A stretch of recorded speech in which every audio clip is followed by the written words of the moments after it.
Magandang umaga po mga kapatid. Tayo po itabako lang sa ating pag-aaral po sa umaga po ito. Tuloy lang po natin yung pag-aaral po nakarang Sabado. No po. Ito po yata tayo natapos yung nakarang linggo. Ano po. Ito mga talata po sa ikapitong kabanata na sinulat po ni Pablo. Karamihan dito ay may kaugnayan po doon sa distress na sinasabi niya na ating pinag-aralan na ito'y maaaring pag-uusig laban sa mga Kristiyano. Sa panahon na yun, whether ito'y siyapakalahatan sa buong Roman Empire sa Corinth lang, na nagbibigay po ng problema kapag ikaw ay may asawa kanya. So dito po sa talatang ito'y may kaugnayan sa isang Kristiyano na may asawang hindi Kristiyano. At sinasabi po sa talata na kapag umalis yung hindi sumasampalataya, kasi pagka nag-asawa tayo ng hindi sumasampalataya, maraming komplikasyon yun, di ba? Sa ating pagsamba, sa ating paglilingkod sa Panginoon, kahit sa mga anak, etc. Dahil iba yung prinsipyo na umiiral sa dalawang tao, yung si Kristiyano, siya hindi. Most probably, darating ang panahon na yung hindi sumasampalataya ay aalis. Lalo kung ito'y may kaugnayan sa pananampalataya. Meron naman pagkakataon na makikita natin, baliktad naman. Kapag nag-asawa at di sumasampalataya, sumasama doon sa sumasampalataya. Pero dito po sinasabi ni Pablo, paano kung yung hindi sumasampalataya, malis. Whatever reason, malis siya. Nasabi rito, pabayaan mo siya umalis. Yun ang sinasabi ni Pablo. Kasi, in other words, by necessary influence, pag gusto nang umalis na hindi sumasampalataya, di mo na mapipigilan yun. Gusto na nila umalis. Pabayaan mo siya umalis, kanya. Sabi ni Pablo. Kasi hindi naman ikaw ang nag-iwalay sa kanya, siya ang umiwalay sa'yo. Ngayon, kung yung hindi sumasampalatayang umalis, pabayaan mo siya kanya. Dahil baka masira ng iyong pananampalataya, kung mananatili siya, pipigilan mo siya, baka masira yung pananampalataya mo. Ito pong salitang ito, bondage. Ginagamit ng ibang mga kapatid para isang dahilan na pagka umalis ang asawa mo, pwede ka na mag-asawa muli. Hindi totoo yun. Pag umalis yung asawa mo, hindi ka pa rin pwedeng mag-asawa. Pero kung pamamaya kung sa pagkakataon na ito, gusto niyang umalis, mawaya mo sa kanya. Hindi tayo alipin sa ganung bagay. In other words, kung ang pagkakataon na sinasabi ni Pablo, masisira na yung pananampalataya ng sumasampalataya at aalis siya yung hindi sumasampalataya, pabayaan mo siya kanya. Hindi tayo alipin doon sa hindi sumasampalataya. Yung sinasabi niya. Pwede ibig sabihin na hindi pwede ka mag-asawa. Hindi ka hostage sa tao yung kanya. Kung ayaw niyang manatili, gusto niya mabalis, hindi siya sumasampalataya, hindi ka rin pwedeng mag-asawa muli. Dahil sabi ng Panginoon, ang dahilan lamang ay makikapit. Kung hindi ka rin dahilan, kahit umalis pa siya, kahit nag-asawa pa siya ng iba, hindi ka pa rin pwede mag-asawa muli. Dahil ang dahilan ay hindi makikapit. Doon sabi niya, pabayaan mo siya kanya. Kung gusto niya umalis, sumasampalataya, pabayaan mo lang siya kanya. Ayaw niyang manatili sa relasyon. Yung sabi ni Apostle Paul. Sabi po rito, tayo tinawag sa kapayapaan. Pagka pinag-uusapan natin ito, siyempre, ay yung sumasampalataya, gagamitin niyang lahat ng kanyang magagawa para mamuhay na may kapayapaan doon sumasampalataya. Ganun talaga yun. Pero hindi natin pwedeng isakripisyo ang ating paglilingkod sa Diyos. Makita natin. Lahat po ng relasyon, hindi lamang po yung kasawang hindi sumasampalataya sa pagkakataon na yan. Kahit ang ating mga pamilya, kanya. Kung ating ama, ang ating ina, o asawa, o anak, o kapatid na babae, hindi rin po tayo pwedeng maging alipin nila.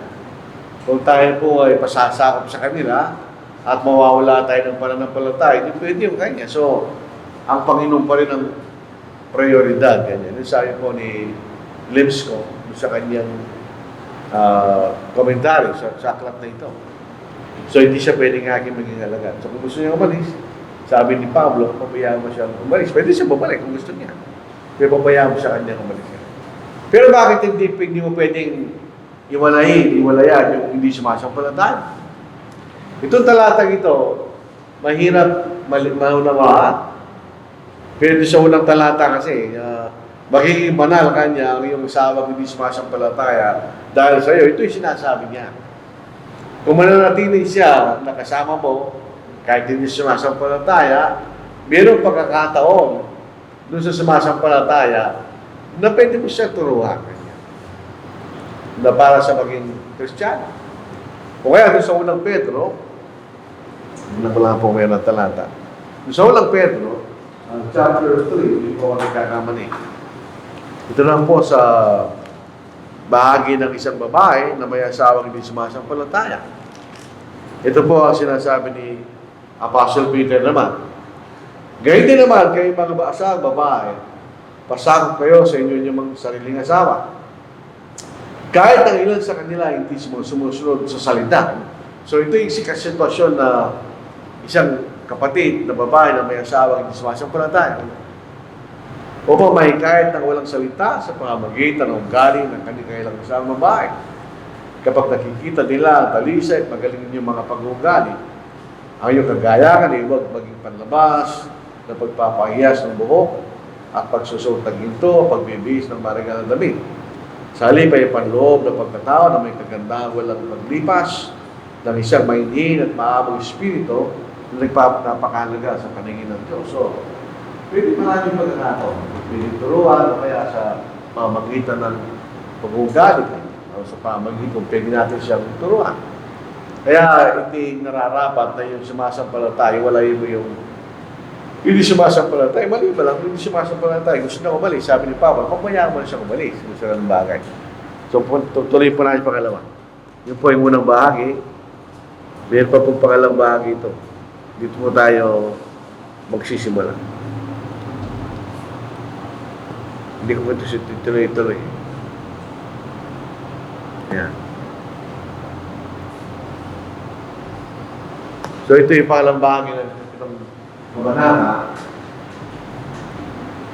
Pangalawang bahagi po yan. Ito po yung nakita natin noon. So, natapos na po natin dalawa, di ba? Ngayon, pupunta tayo sa pangalawa. Yung tayo mamuhay, ayon sa kalagayan ng tayo tinawag kanya. Ato sa mga walang asawa at mga babae balong. Ano yung sinasabi ni Pablo doon sa mga yon?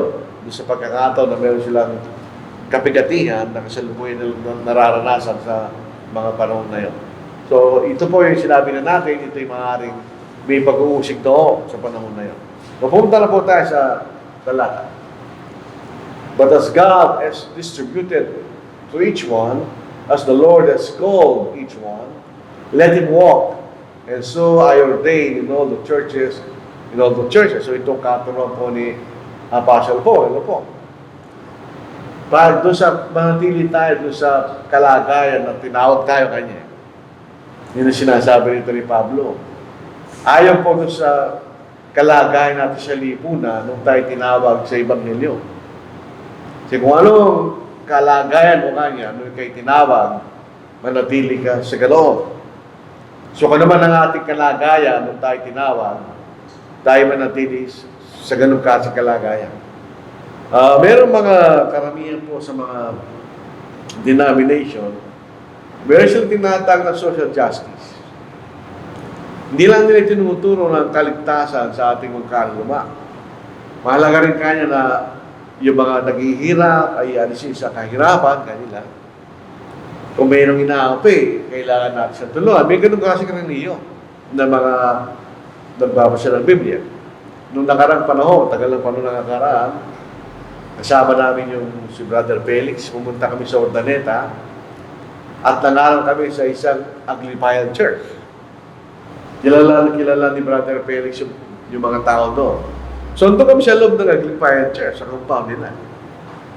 So, nangaral kami, pagkatapos, sinabi nila, at that time, merong massacre sa Hacienda Luisita.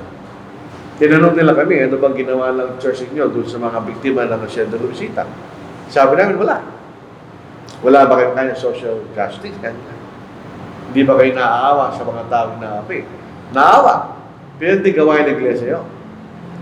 Ang iglesia, hindi binabago ang lipunan. Ang binabago ng Ebanghelyo, yung tao, yung makikita natin. So ito yung tinuturo ni Pablo kanya sa lahat ng iglesia. So, ang tinuturo ni Pablo, pare-pare wala sa lahat ng iglesia kanya, yung sinasabi niya. So ito yung mahalagang bagay na dapat nating tingnan. Tingnan ninyo.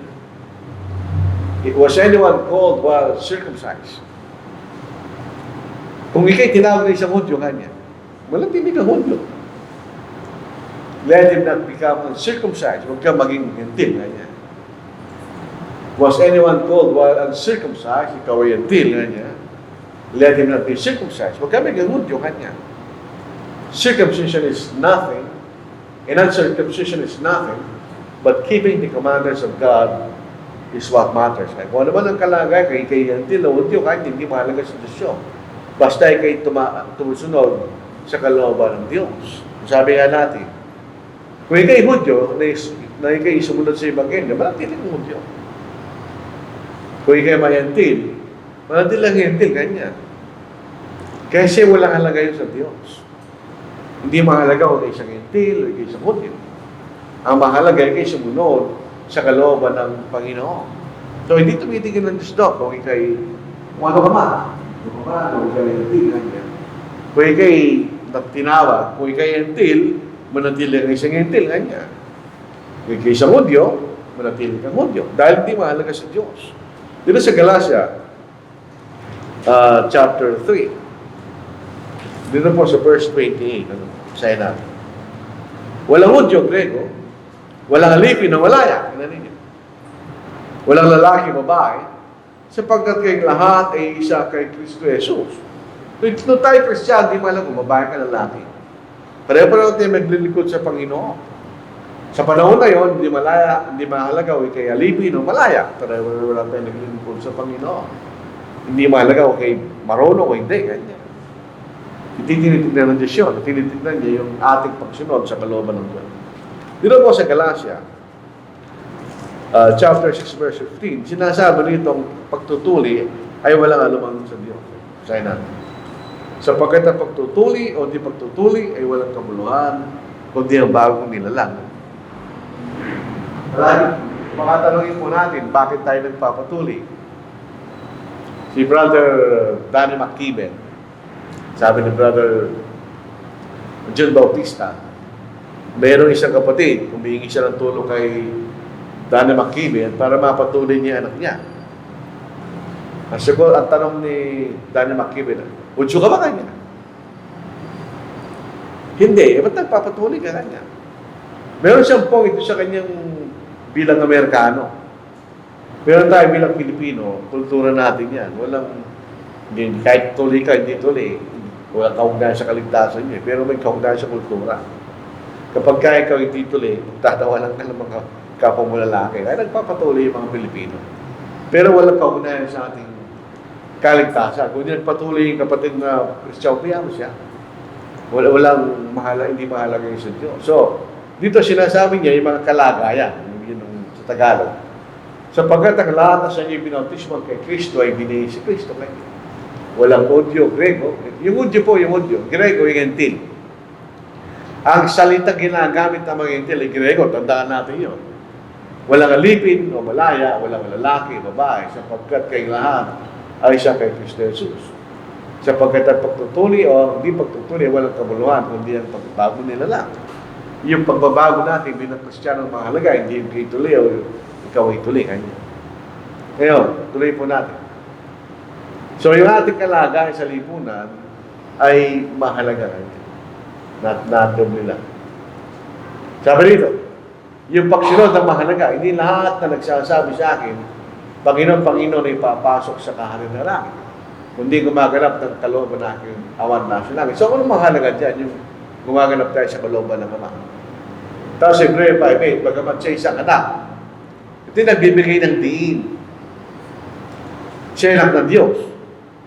So, siya kapantay ng kanyang Ama. So, hindi siya kailangan sumunod. Diba? Pantay lang sila eh. Siya natuto ng pagsunod sa pamagitan ng mga bagay na kanyang tiniis. So, hindi alam ng Panginoon yun. Dahil pareho lang silang Diyos ng kanyang Ama.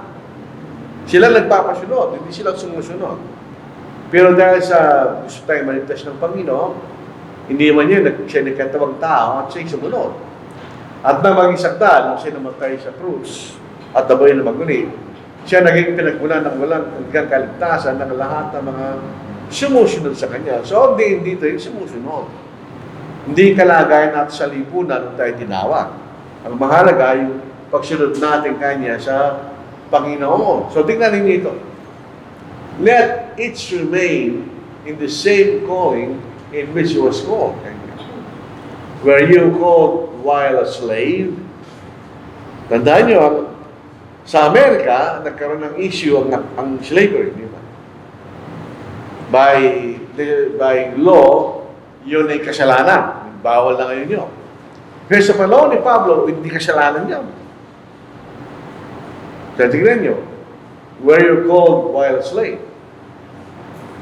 Do not be concerned about it. But if you can be made free, rather use it. Hindi sinasabing kung ikay Kristiyano ng alipin ka, kailangan kanya maging malaya ka. Lasa sinasabing gano'n. Kung ikay alipin, ikay tinawag, ba't hindi kang alipin ka? So nasa yung tinatawag na social justice ng mga denominasyon. Nakikita natin, hindi concern ng Diyos. Doon sa kalagayan mo sa lipunan. Ang concern ng Diyos, ikay kang ligtas. Tingnan po natin, tingnan nyo, ulitin natin. Hindi mahalaga kung saan ang kalagayan mo sa lipunan. Kay bayan, mahirap, kay nagalo, hindi mahalaga sa Diyos. Kundi doon tayo sumunod. Pag ikay alipin, under the New Testament, sa panahon na may mga alipin. Maraming paraan kayo maging alipin. Number one, pag nagtatalo yung bansa ninyo, gagawin kang alipin o nanalo. Sa paraan nyo. O kaya, ikaw ay pinili bilang alipin. So, ikay pinanganak na alipin. So, ikay naging alipin, di ba? So, yung panahon na yun po yung malawak na ginagawa nila. Maraming may alipin sa panahon na yun. Pero hindi concern ang Diyos sa alipin. Tingnan nyo, kung ikay alipin kanya, manatili kang alipin. So, hindi tinuturo ng banal na kasulatan ng pagpapalaya sa mga alipin. Yun ay concern ng pamahalaan, ang concern ng Diyos ang ating ang ating kaluluwa. May mga denominasyon na bahagi ito ng kailang gawain. Yung social emancipation, kanya, social justice. Kanya. Ang pagbabago sa lipunan ay mangyayari lang sa pagbabago ng individual, di ba? So, ang binabago ng Ebanghelyo, hindi yung lipunan, kundi ang individual, yung binabago niya. Binabago tayo ng salita ng Diyos. Hindi yung buong lipunan. Imposible yun. Kahit ang pamahalaan, hindi niya pwedeng baguhin ng lipunan, mga kapatid. So, yung point po rito, masyado tayo nagbibigay ng importansya sa social justice. Ano may mangyayari yun? Kung minsan, ang social justice ay social injustice, ang isipin po natin. Yung unang panahon ni President Macapagal, nag-umpisa siya sa land reform. Sa yung mga mayayamay lupain, pero sa atin pinagbibili kailang lupain sa mga magsasaka na tenants. Tapos ito ay pinagpatuloy ni President Marcos. Pagtitignan mo yun, dati si Justice, di ba? Siya nang galing yung lupain na mga pinaghirapan nila yun. Yung mga tao nagkaroon ng maraming lupain, yun ang masisipa na pinaglilinis nila yan noong unang panahon na walang benefit yung lupain na yun. So sila nagtrabaho at nagtyaga. Later on, yung pinagpaguran nila, bilang alisin sa kanila. Tapos ibibigay sa mga magsasaka. Meron ba nangyari doon? Wala. Kasi, ang makikita natin, pag gusto mong tulungan yung magsasaka, hindi lang bibigyan mo ng lupain. Kailangan bigyan mo siya ng puhunan para lumago siya doon sa kanyang bagong lupain. Pag pinag-isipan natin yung productivity, mas less productive ang maliit na lupain. Yung tinatawag na economy of scale, habang lumiliit yung isang bagay, lalo magiging mahal. Imagine natin kung ito yung maluwang na lupain, makakagamit ng makinarya para lalong lumaki yung namin, di ba? So, hindi totoo yun. That's not social justice pag pinag-uusapan. Politika lang yun. Para yung mga mahirap ay magboto sa mga politiko. Wala man nangyari. Pumunlad ba ang agriculture sa Pilipinas? Hindi. Wala lang lupain. Yung mga mayari ng lupain. Yun lang nangyari to. Sa gusto mong iangat yung mahihirap, ginawa ko mahirap yung dating hindi. Yan yun. Lalo pang magpapahirap sa lipunan yun. Dito totoo yun. So yung pagbabago ng lipunan ng Ebanghelyo ay ito sa individual. Tayong binabago ng individual, hindi yung lipunan. Hindi mo nang mababago yan, hindi mo babaguhin yun. Pupunta tayo sa kasalukuyang sistema ng pamahalaan sa Pilipinas. Kahit sino pang iboto natin, wala mangyayari sa atin. Bakit? Hindi naman yung namumunang problema. Sino? Yung tao. Ang problema. Paano, iboboto mo yung palpak na politiko, ano mangyayari sa'yo? Pagdating na, nagreklamo, sino man nagboto? Hindi ikaw. So, sino may problema? Yung individual. Sabi nga, kung may mga loloko, hindi ka nang paloloko, walang maloloko. Pinapaloko yung mga nagboboto, pinapibli yung boto. So, kung sino may problema to? Naglipo na natin, hindi dahil sa atin. Yun makikita natin. Ay, ganun ang ating bansa, ay dahil sa atin. Hindi dahil pa sino mang dahilan. So, ang binabago ng Ebanghelyo, yung individual. Hindi yung lipunan. Hindi na mababago ng Diyos yan. Hanggang madating ang Panginoon ng lipunan gano'n. Masasama pa lang sasama yan. Hindi sa pangalawang Timoteo, hindi ko nagkakal si katlong kabanata. Ito yung sa panahon nila. Tandaan natin, hindi sa panahon natin. Anong taon sinunod ni Pablo itong sa pangalan ng Timoteo? Matagal na, di ba? First century pa. 2026 na ngayon. Tingnan niyo yung sitwasyon dito. Masama. So, lalo pang sasama sa panahon natin ngayon. So, hindi na magbabago ang lipunan. Sasama pa at sasama. So, ang nililigtas ng Panginoon ay yung individual, hindi yung lipunan. Makikita natin. So, tuloy po natin. Ikaw ba'y tinawag na alipin? Ganyan. So, ibig sabihin dito, ang concern ng Panginoon ay yung ating kaligtasan. Yun lang.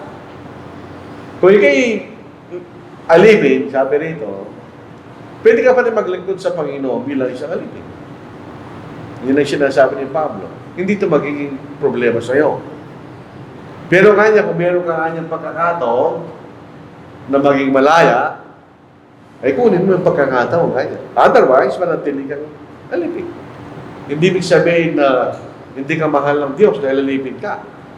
O mas mahal ka ng Diyos dahil kayo malaya. Hindi yun ang pagtingin ng Diyos. Ang pagtingin ng Diyos ay kung ano ka man, ikay maliligtas. Ang iyong kaluluwa ay maliligtas. Yun ang concern ng Diyos.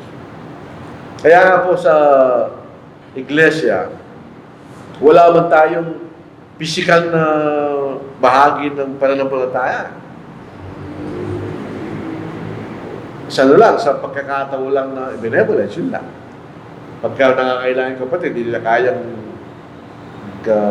tungayan, kayong Panginoon, tulungan lang natin siya. Well, doon lang. Wala siyang social aspect, na social justice, wala. Dahil hindi yun ang concern ng Panginoon. Maintindihan po natin yan.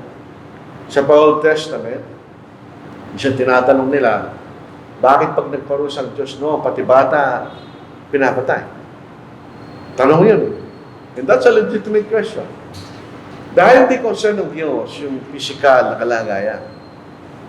Pag yung bata namatay, ligtas naman yun eh. Di ba pag bata namatay, kahit ano pa rin magulang niya, ligtas pa rin yun. Wala naman siyang kasalanan.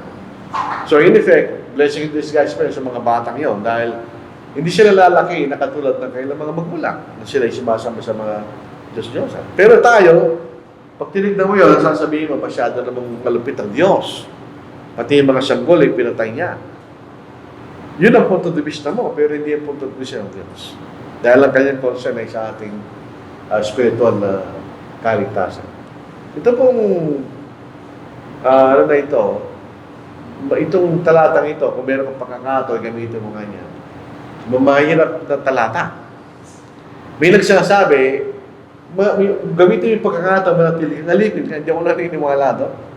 Ang tamang para sa akin, kung meron kang pagkakataon na ikay ligtas mo, ikay mapalaya, gamitin mo ngayon. Para ikay maging malaya. Yun ang sinasabi ng talata. Bakit ganun ang pagkasabi, di ba? Sapagkat sa pagka naman ng kalagayan natin, ikaw pa rin ay naglilingkod sa Diyos. Tingnan ninyo. Kaya ikay alipin. Ikay malaya sa Diyos. Ikay pinalaya sa yung physical, hindi sa yung physical na pagkalipin, kundi sa yung spiritual na pagkalipin. So, ikay malaya sa Panginoon, di ba? Paano ikay malaya naman? Ikay tinawag kay malaya, ikay alipin ng Panginoon. Dahil may mga responsibilidad, unang-una sa sumunod sa Panginoon. So, ikay alipin ng Panginoon. Kung tingnan niyo yung logic ni Apostle Paul. Kung ikay alipin, ikay malaya sapagkat pinalaya ka sa iyong mga kasalanan. Pero ikay malaya, at the same time, ikay sinalipin. Dahil ikay alipin ng Panginoon, dahil ikay binili ng Panginoon kanya. You know, sa Romans chapter 1, verse 1, anong tawag ni Papa sa sarili niya? Malaya o alipin? Ang salita Grego po na ay doulos. Ang ibig sabihin sila ay alipin. Yun ang sabi ni Pablo. Basahin po natin sa Romans 1. Si Pablo na alipin. Ni Jesucristo, tinawag ko pa maging apostol, ibinukod para sa Ebanghelyo ng Diyos. So siya ang alipin. Pero siya malaya. Hindi siya tinawag nung siyang alipin sa laman. Siya malaya. Siya isang Roman citizen. So siya malayang mamamayan ng Rome. Sa Colossians 4:1, mayroong obligasyon yung mga Panginoon. Yung malaya, yung may mga alipin. Mga Panginoon, pakitunguhan ninyo ang inyong mga alipin na matwid at makatarungan, yaman nalalaman ninyo na kayo man ay mayroon din Panginoon sa langit. So sila ay alipin ng Panginoon. Yung alipin sa laman, siya ay malayang tao sa Panginoon. Dahil pinalaya kaya sa kasalanan. So in effect, anong pagkakaiba nila? Ito, alipin pa rin sa Panginoon. Pero siya malaya dahil pinalaya siya sa kanyang kasalanan.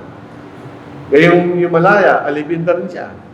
Dahil siya alipin ng Diyos. Kailangan siya sumunod sa kalooban ng Diyos. So anong mahalaga kanya? Kung ano mang kalagay, tinawag ka ng Diyos. Yun po ito, Pablo. Kahit alipin ka pa kanya, pwede kang maglingkod sa Panginoon, sa pagiging alipin. Ganyan. Kaya ginagamit po yun ng mga iba. To justify ng kanilang kalagayan. Marami po, halimbawa, sabi nila, ako ay may dalawang, o kaya ako'y magnanakaw. Ganyan. So, manatili ko magnanakaw. Kasi sabi niya, manatili ko sa kalagayan ako'y magnanakaw. Ganyan. O kung isang politiko na nagnanakaw. O manatili ko politiko na nagnanakaw, sabi ni Pablo, manatili ko sa kalagayan ng ginawa. Kasi sinasabi ni Pablo, dun sa kalagayan ng ginamang kasalanan, manatili ka doon ngayon. Hindi doon sa mga bagay na taliwa sa kalooban ng Diyos.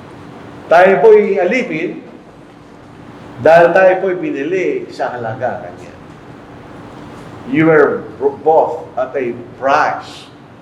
Do not become slaves of men. Rather, let each one remain with God in that state in which he was called. Ganyan, yung sabi ni Pablo. Tayo binili sa halaga. Ano yung halaga na yun? Yun ang dugo ng ating Panginoon.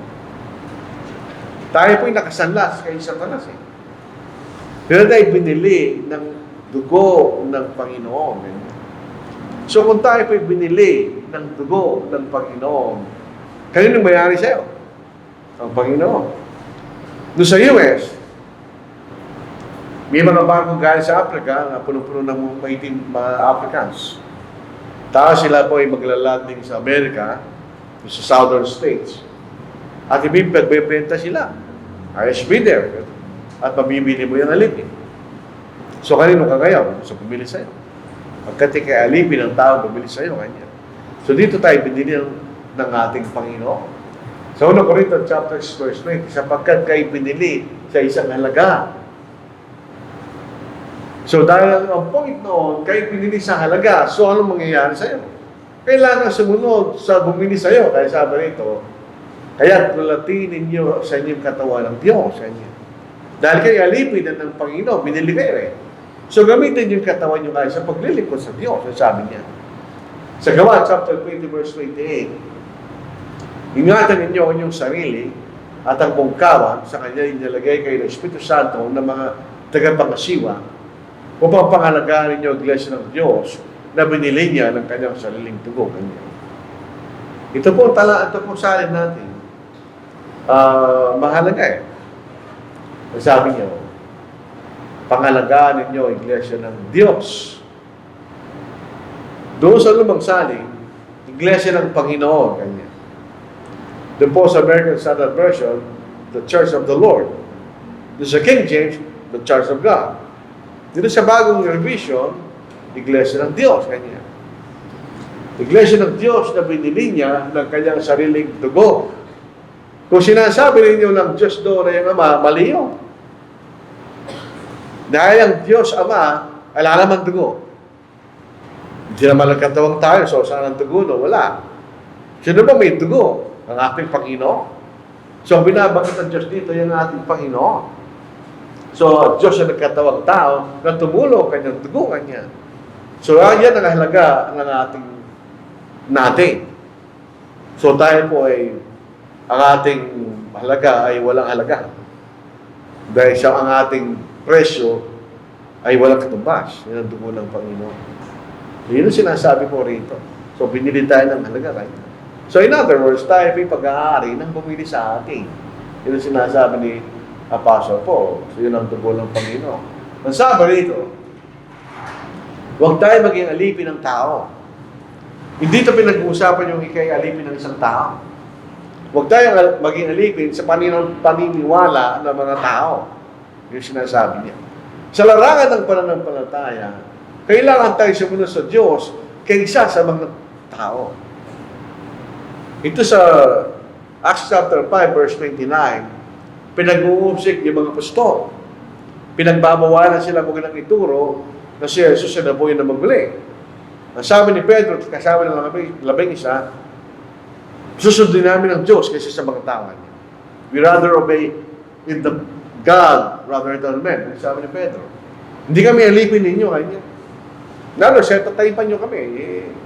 Hindi kami kanya magbabago sa aming pananindigan na ituro ang Panginoon siya na buhay na maguli. So, yun ang sabi niya na makikita tayo, tayo alipin ng Diyos. In the sense na tayo sumusunod sa Diyos. Hindi tayo alipin sa mga tao dahil sumusunod tayo sa paniniwala ng mga tao. Hindi tayo alipin sa ganung bagay. Kahit mamatay tayo. So, yun yung tulitin natin, let each one remain. Kung ano man ang ating kalagay, tayo naging Kristo, manatili tayo doon.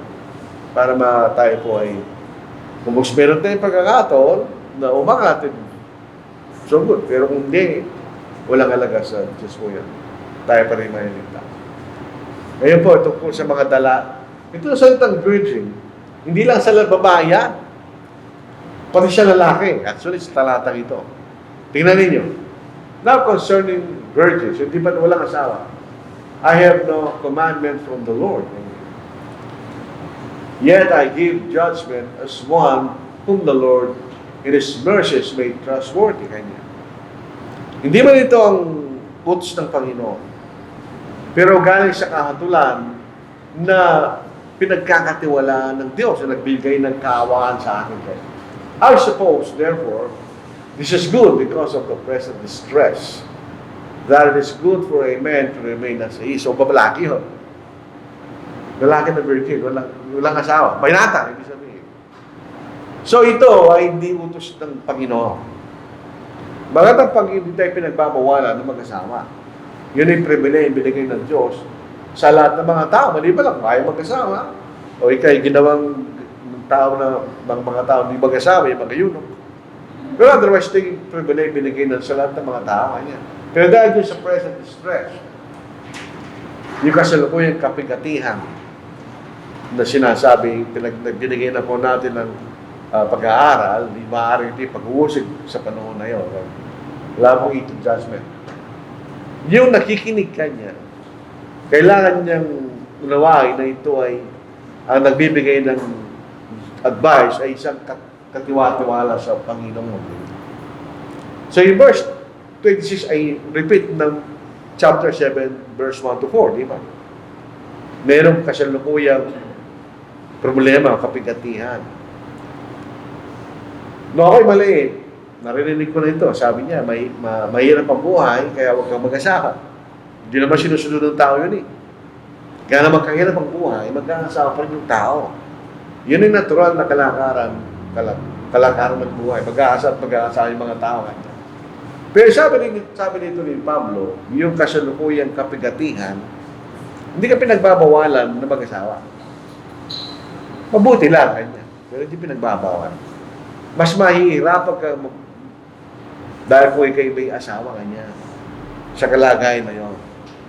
So yung virgin, unmarried men or women, basta walang asawa, yun ang tawag dito na virgin, sabi ni Apostle Paul.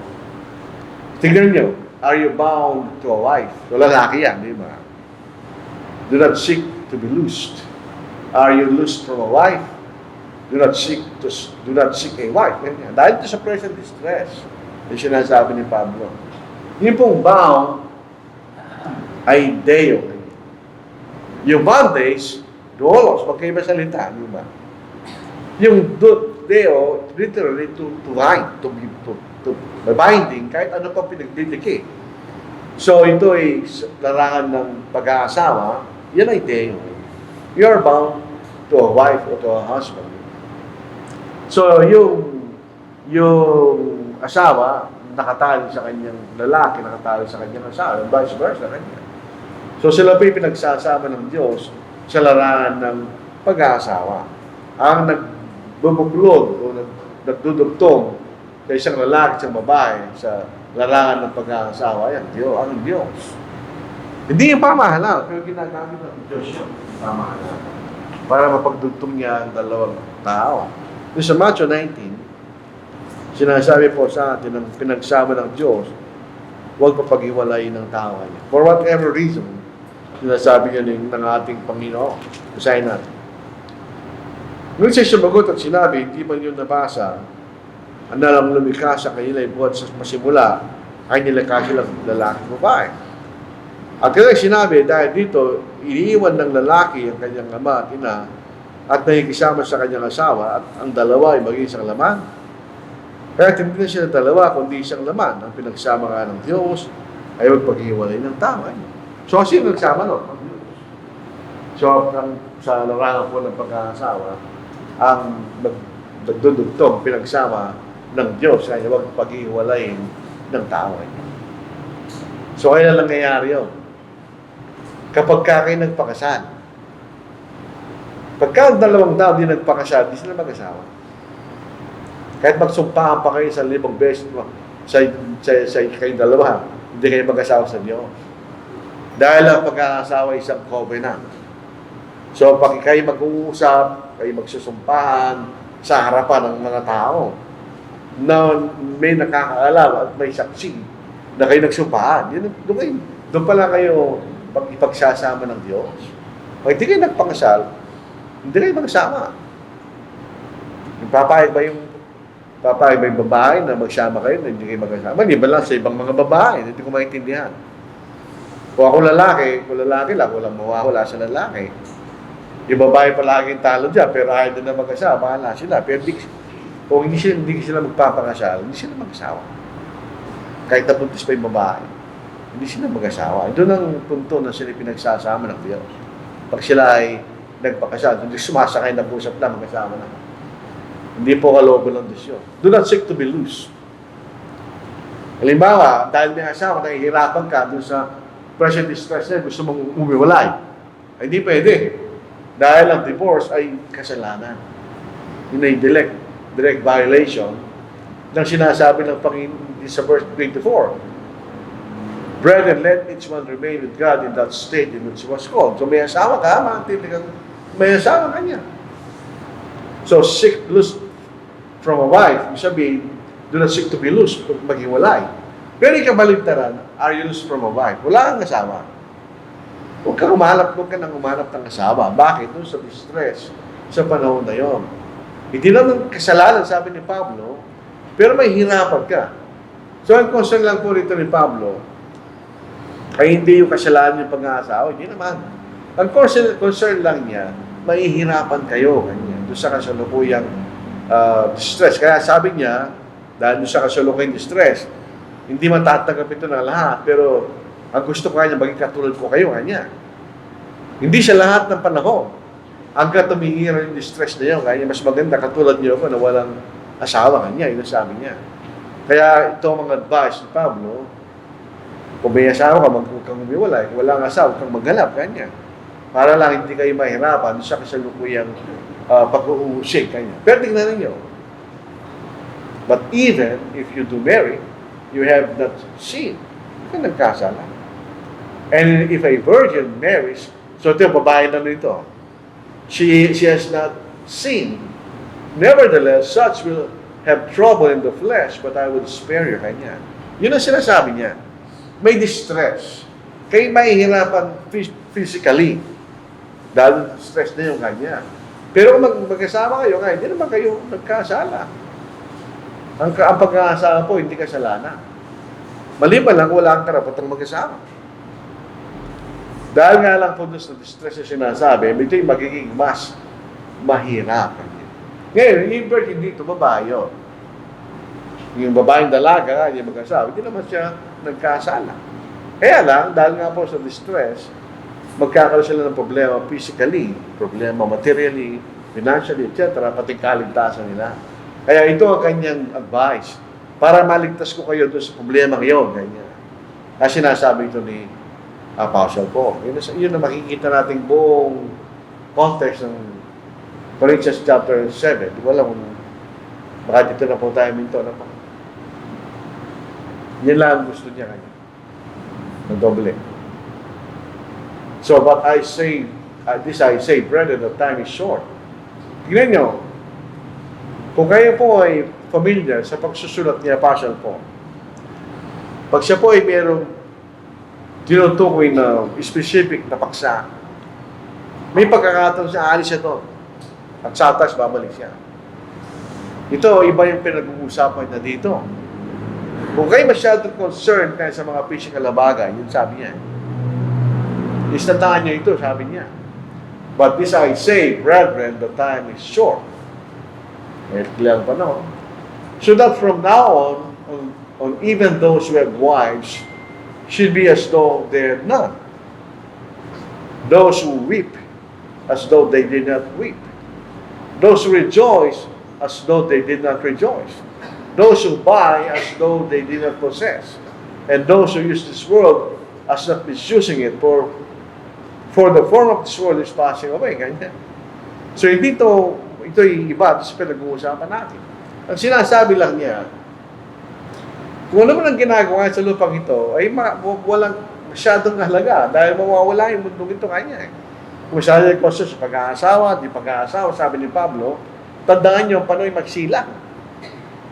Darating ang panahon, parang hindi ka nag-asawa, mawawala na yun eh. Punta na kayo sa langit, wala na yung lupa. So kahit nag-asawa ka, parang hindi ka nag-asawa. Dahil lumipas ka nun sa kalagayan na yun, ganyan. So magbibigay tayo ng emphasis sa physical na sa kalibutan na ito, tandaan po natin, mawawala lang yan pagdating ng Panginoon. So yun lahat ang pinag-uusapan natin, sabi ni Pablo, mawawalang halaga lang yan pagdating ng Panginoon. So huwag tayo maging masyadong concerned sa mga bagay na yan, ganyan. Dahil mamaya, parang wala rin yan. Di ba? Wala nag-asawa ka, namatay ka. Parang hindi ka nag-asawa. Namatay ka na, hindi ba? Parang hindi ka rin, dahil napakinila ng panahon. Pag sinasabi lang ni Pablo, time is too short. Use the best, gamitin natin ang Panginoon to the best we can para tayo magkaroon ng kaligtasan ngayon. Kung naman ang ating ginagawa sa lupa, yun lang ating bigyan pansin. Ito po ang panghuli. Sa Santiago chapter 1 verse 21.